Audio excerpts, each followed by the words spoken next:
বিভিন্ন জায়গায় সংঘর্ষ চলাকালীন এটা হচ্ছে প্রগতি সরণি সবচেয়ে ব্যস্ততম যে জায়গাটা। নতুন বাজার চার রাস্তার মোড় হিসেবে এটা চিনে। একটা 100 ফিটে গিয়েছে, একটা গিয়েছে এটা খিলক্ষেত এয়ারপোর্টের দিকে, এই রাস্তাটা গিয়েছে বাড্ডা রামপুরা, এবং এটা হচ্ছে সবচেয়ে গুরুত্বপূর্ণ যে জায়গা ডিপ্লোম্যাটিক জোন।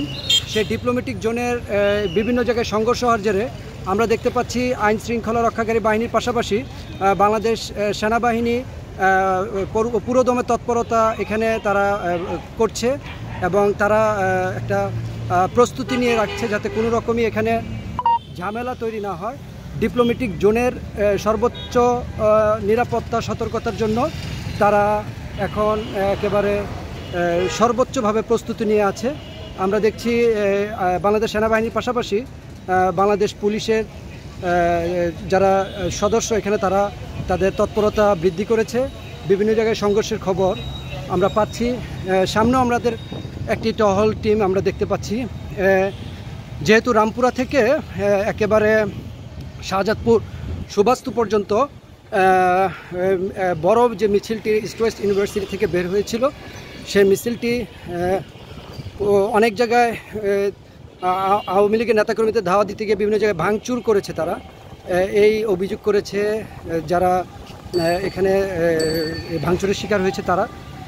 তবে এখান থেকে আমরা দেখতে পাচ্ছি যে পুলিশ সদস্যরা এই কূটনৈতিক জোনের এই জায়গাটার মধ্যে এসে আলাদাভাবে তারা অবস্থান নিয়েছে।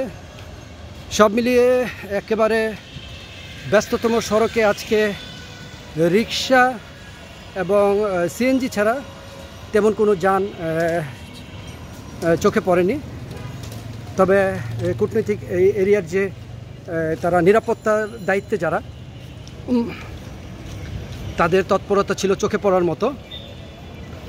এখানে তারা ব্যারিকেড দিয়ে এবং কয়েক স্তরের ব্যারিকেড তৈরি করে বাংলাদেশ পুলিশ এবং বাংলাদেশ সেনাবাহিনীর সদস্যরা অবস্থান করছে। তারা সাজোয়া যান যেটা, সেগুলো নিয়েও তারা অবস্থান করছে। সেনাবাহিনীর অবস্থানটা যদি আমি দেখাই,